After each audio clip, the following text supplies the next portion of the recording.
Burning.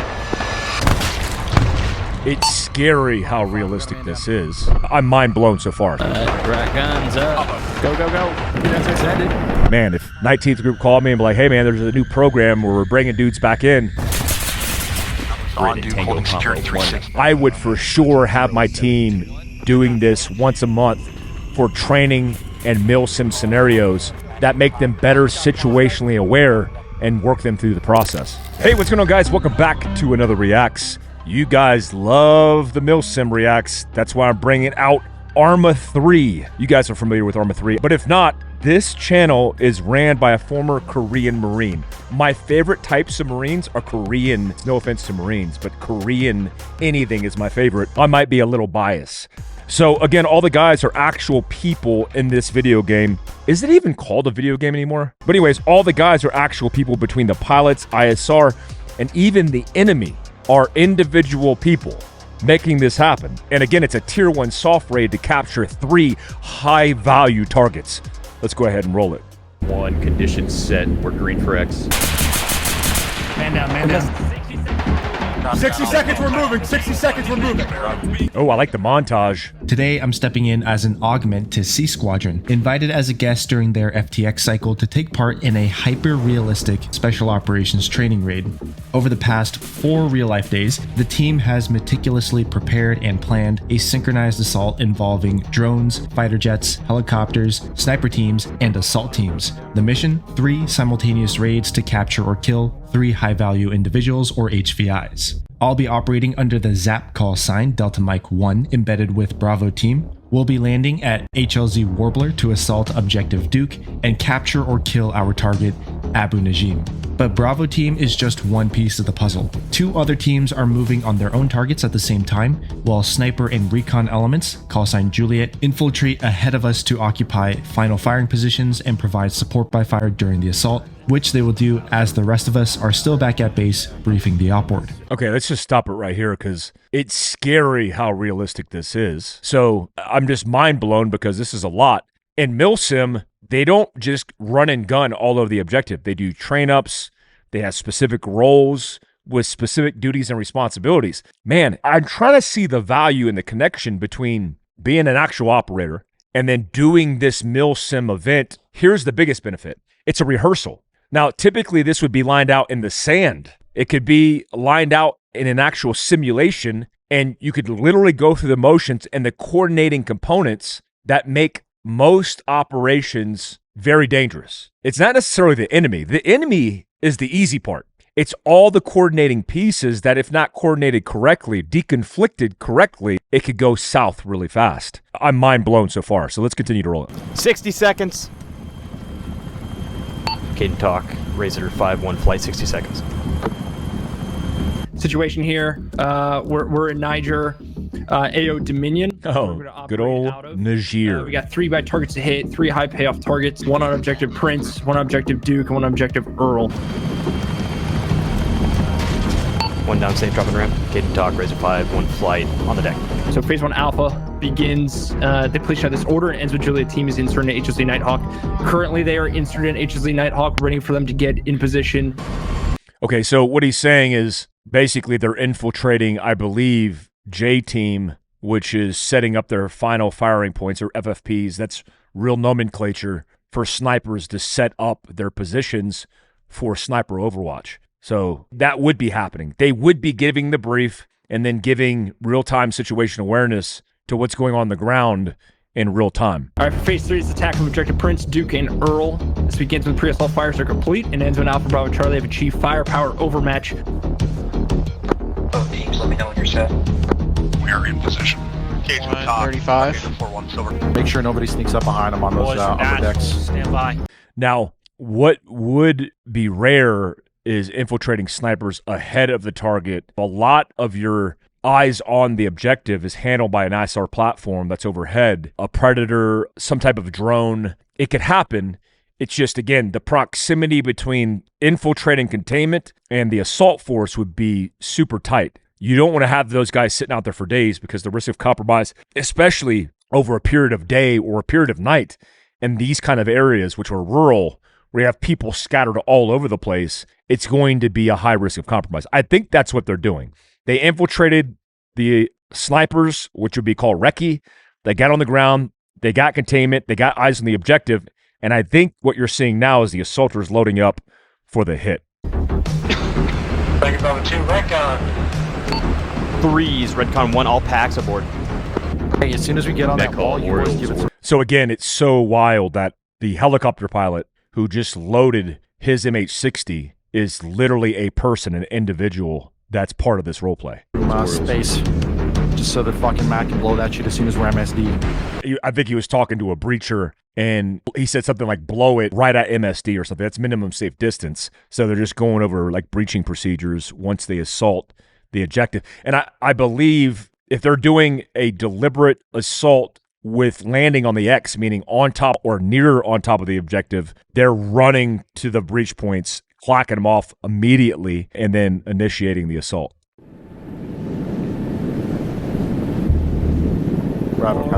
Net call all assets. We are Rangers. Blade 1-1, Voodoo 2-6, stand by for release. It's 6, I got it. I took it. Okay. Blade 1-1, Voodoo 2-6. Oh, that's cool. So they're using JTAC as well. So that's realistic. They're giving more situation awareness to each of the operators, and it's something that was becoming more popular at the end of my career as I stepped away. I wish we had this, especially early on in the GWAT, because the lack of situation awareness and understanding where other elements were is super important. So it's really cool seeing that. Alpha 001, Alpha 002, you are clear to engage. Request first rifle call. Juliet 1, Uniform 1, aircraft is departing IP. Expect effects in 30 seconds. Label 1 rifle. 30 seconds. Hey, as soon as strike happens, I'll count. As soon as the strike hits, I will count down. You'll go off my countdown. Okay, so they're talking about a deliberate countdown. So one of the elements that the snipers facilitate is taking out targets during the countdown before the breach. Remember, when you get to of 1 and that breach goes off, as soon as that breach goes off, you're going to be compromised, right? Everybody knows you're there. Up into that moment, you are surreptitious. You're very quiet, right? You want the element of surprise, speed, and violence of action. So on the the snipers are going to break those shots on any bad guys they see to eliminate threats, especially roving patrols, roving guards, security elements on the rooftop, or any target of opportunity. So the fact that they're talking about that countdown very specifically is wild. Blade 1-1, Alpha 001, neutralized. 5, 4, 3, 2, 1.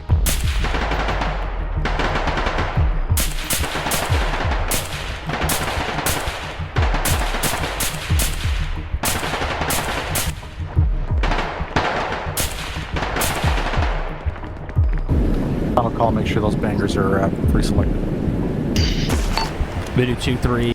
So I don't know how common that would be. I mean, look, there's prepping the objective in advance. There's many ways to do that. You could do that with artillery, but you could also do it with snipers on target. Now, the odd thing is that far out, I don't know what the coordination effort is here, but they're at least a minute to 30 seconds out. I don't know if it would be advantageous to break shots that early and not just do it simultaneously, because obviously these guys are getting smoked, and the idea that they would not be compromised, that's not going to happen. Everybody's going to know, despite it being suppressed. If one of those dudes gets a call out on a radio, well, then you're compromised. Again, they're going after HVTs. There's not necessarily targets on the objective, but that seems a little weird that they would do that early, but it's a video game. Who knows? Super 6-1 flight. And I'm old. I mean, this could be new tactics. I don't know. Things change. Super 6-1, Voodoo 2-6, roger, passing ACP check. You're clear inbound for HLZs. Net call, Uniform 1, conditions set. We're green for X. Super 6-1, Voodoo 2-6, HLZ is ice. Super 6-1 flight, 1 minute out. So I assume he's saying HLZ is ice, like cold, meaning there's no activity on the HLZ, so they're good to infill. 1 minute. 1 minute. 1 minute. Yeah, so they initiated that sniper-initiated assault really early. I don't think that's realistic. I wouldn't do that. If I was the ops sergeant major helping with planning, I would have input and be like, hey, guys, Why are we breaking shots on bad guys over a minute out? Maybe the consideration here, just playing devil's advocate, is the time in which they hear the aircraft. Obviously, if they hear it on infill, then it's compromised. I would just be very cognizant of coordinating that piece as close in proximity as possible, because now that it's compromised, well, every bad guy on that target that's inside the building is preparing. HLZs are ice. 1 minute. 1 minute's a long time. I'm holding 80. That perspective from that M860 is so accurate. It's wild. I'm just going to hold 80, 45, 40. Yeah, you can see the objective's already smoking. They've already wreaked havoc on that thing. Now, it's not uncommon to, again, prep the objective with fires in some way. I don't know. Maybe the snipes just wanted to get some. 32, 30 seconds. Wild. 30 seconds. 30 seconds. They got a tracker. 23, 22, Papa 3, 20. Guns up. Papa 5, Papa 1. That's a bad situation to be in. 160th is the best joint task force element in the world because they are one of the sole reasons that you could do what you do on target. Now, they don't like to get shot at. Obviously, coming into a hot HLZ is like the last resort. You don't want to risk an aircraft getting shot down by an RPG. It's happened, right? Extortion 17 is a perfect example of that. I've been in an MH47 that's been shot at with an RPG. It's not fun. It happens, especially when you're landing on the X with little birds and M860s, but again, not the preferred technique. Right, guns up. Okay. One down safe. Go, go, go. Out. 1,000, 2,000, 3,000, 4,000.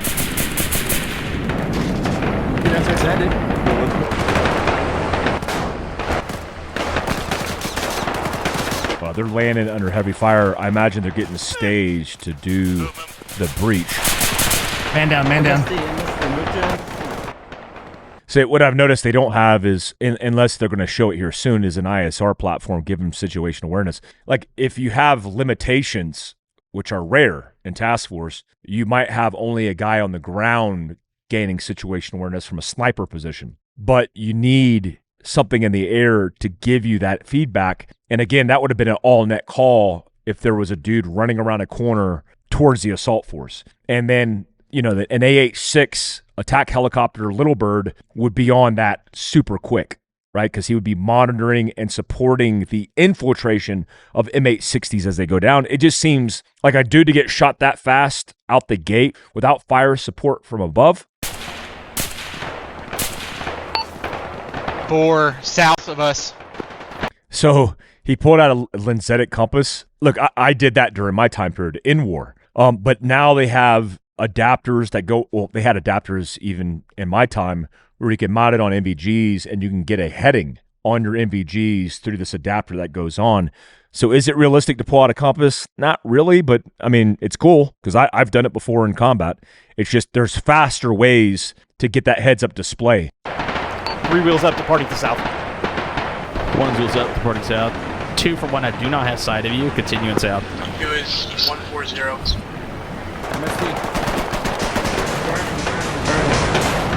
Burning. Okay, I think they just did a wall breach just now, which is super common. I mean, if there's a compound wall, we're doing a wall breach. A massive charge. Got a wall blocking entry. Take south door. I like it. I like how these guys are moving. There's a lot of realistic movement into this. I love how they went into that breach point and cleared left and right, treating it like a doorway, and they took that dynamically and they're moving towards the breach point. I think that's a big difference between tier 1 elements and other elements that I've worked with, is that there's no hesitation. Every operator's trained at the highest performance level, shoot, move, and communicate through all the principles, and they're just rolling. I mean, there's little communication that needs to take place, and they're dynamically assaulting this house. I've also been with other organizations that have been really slow, and you're like, we're losing momentum, guys. What are we doing? Boys, that's north.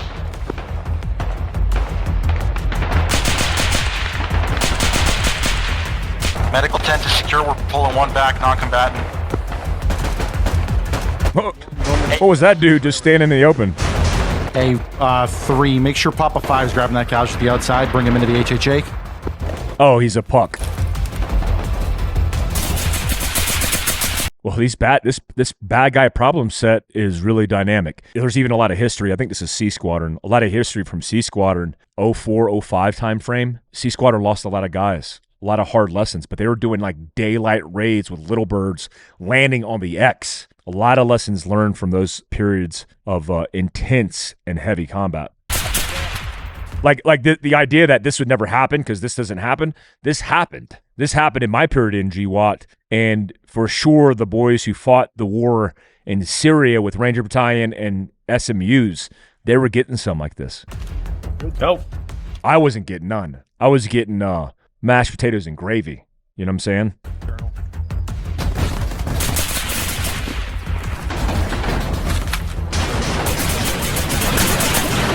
Hey, odds rooftop. Take door behind. Even the sound of that gun suppressed in a confined space sounds accurate. Hey, we got door behind. Break it down. I would expect to see more lasers here. Like, I don't know if it's changed since I've been out, which has been 9 years now, but we wouldn't use the EOTech holograph with the dot. We wouldn't use that in infrared mode. We would be using IR lasers and holding the weapon system closer off of our face and more in line with our chest with a heads-up display. I don't see a lot of infrared lasers running around. Oh, that dude's got a saw. Mascal, Charlie Evans. Open. Yeah, not a lot of laser work. Also, lasers helps with situational awareness of where your guys are at, right? Where their eyes are oriented so you understand like what they're covering. Like two operators doing cross coverage at a threshold, one barrel dips and you see the infrared light barrel dip, well, you know it's time to go. It would help with situational awareness. I don't see any. Maybe the enemy has IR capability and they don't want to give that up. That could be an option as well, which happens. Take it. Hey, when you're ready, check Delta Mike 1.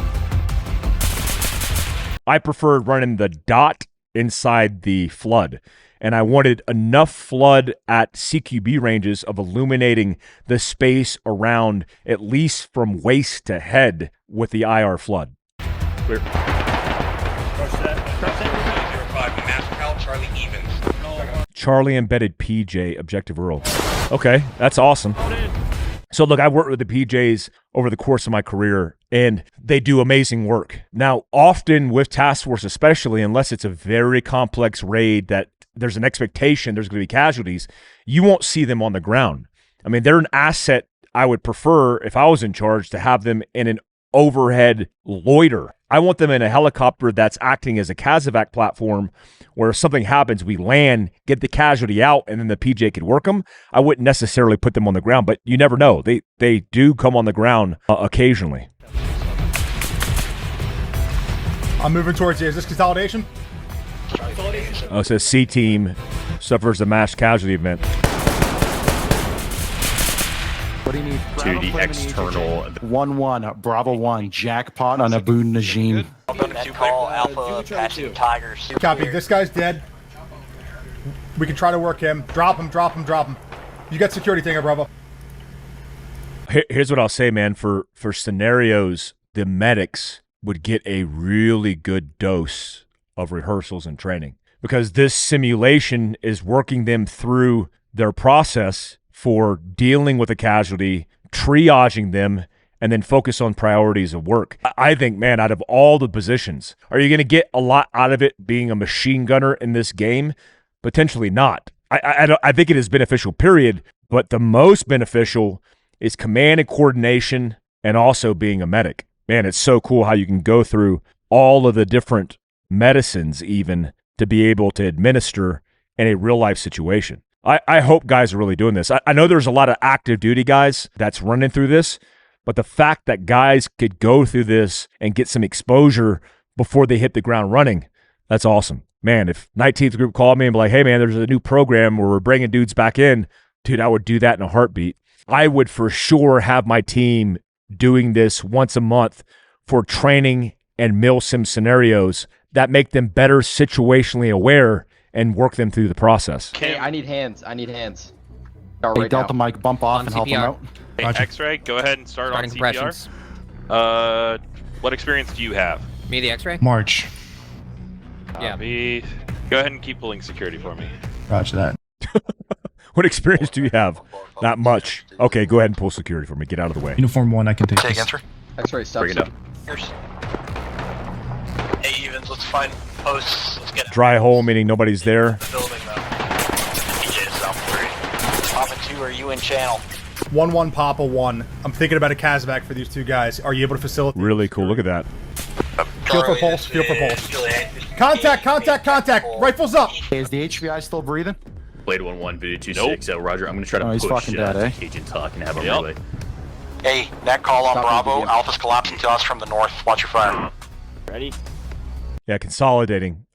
You always want to consolidate prior to exfil, or just to consolidate elements to get more coordination and command and an understanding of where everybody's at. When you start hitting a target and dudes squirt out and they're starting to go from target to target and you start flexing, chasing them, things can get chaotic. I mean, I've been in situations where I've been on a rooftop and ISR platforms have identified me as a potential threat where I'm like, I'm an American, but they need to get that information.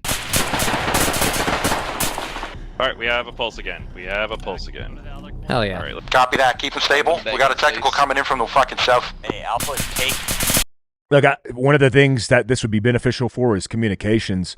One thing I would not do is allow my guys to go like, hell yeah, on the radio and internal comms. There's a lot of net calls that need to be heard. Guys, chasing squirters in palm groves, guys consolidating in buildings, casualties. I was a stickler about this as a team sergeant. I did not like my guys talking on the radio, making comments unless it was necessary. That's just me, a combat leader. I used to be cool. Former action guy here. That's me in the acronym. Go south. Coming in, But he's dead, so he's Okay. cooked. All good, dude. All good. Hey, We wouldn't use coming in. You would say eagle. You would do something more definitive than just coming in. Blade 1-1, Voodoo 2-6. I don't know why Fuzz he game did plan. the fucking croak down. Type 2 control bomb on target. High angle gun straight. Do you want us mile to good detonate gun these? This is another element of this I think is super important. I was a JTAC qualified sniper. I went through a program called SOTAC, Special Operations Terminal Air Control School. It was basically designed for guys like me, Green Berets overseas and fire bases, to be able to do emergency CAS or ECAS, emergency close air support. It wasn't a school designed to make us so we're controllers on the ground. You can never replace those guys. JTACs, controllers, that is a very necessary skill set you need embedded. But for example, if I was a sniper, that's one of the reasons I went. If I was a sniper in a hide site and we only had limited positions in that task organization, well, if I could call ECAS, that made it so at least we had some type of coverage. This type of rehearsal for this would be amazing to conduct an operation with. Humanitarian vehicles out. 1 through 3 from the overhead elevation. I would say negative 1-6, for that. squad size element just north Copy of all. HLZ Be Sparrow. advised, at a Alpha four-way Bravo intersection established grid on at due Tango holding security Combo 1 360 Tower and, Niner. Wing Birds. 072. One. No Copy, I mark. got you. Northwest, Status, 85 meters. White Sox. You are danger close. Bravo, Roger, net Bravo. call. Hey, we good? Holy shit. Fuck was that? Confirm. Sounds like it. I'll confirm that. Yeah. The F-18. I talked about this before, but I was under a lot of pressure as a sniper on top of a building trying to facilitate Overwatch, at the same time getting shot at by everything, guns, RPGs, mortars. It was insane. And an F-16 did a low-level pass and was able to stop the enemy incoming gunfire for a period of time so we can get off the roof. I love those guys.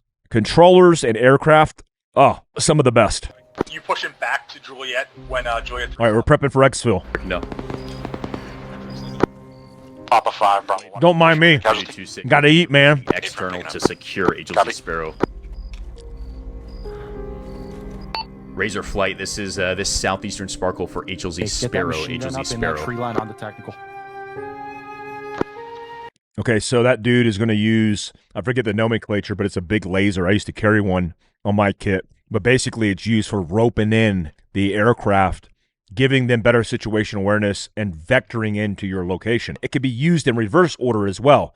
You could have an aircraft that could sparkle down to let you know enemy positions, heat they see that they can't identify, bridges that are out, whatever it might be, to gather more situation awareness. Follow me, follow me. 5-1 Eagles approaching.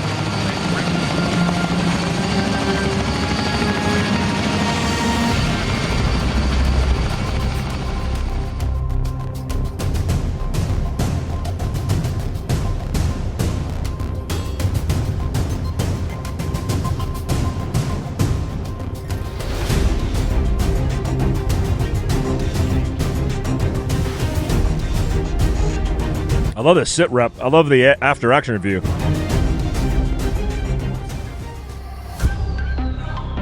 Dude, not gonna lie, that was dope. That was super cool. I love that. That was insane. So all the things and all the lessons learned, if you're preparing for the military or you're in the military, it's awesome. Now, there are some subtle inaccuracies as far as things go, but overall, wow, what a good training tool. So guys, if you're loving this content, make sure you subscribe, hit the notification tab, and give me a comment on the latest and greatest MILSIM games so I can keep up to speed and judge them like I do.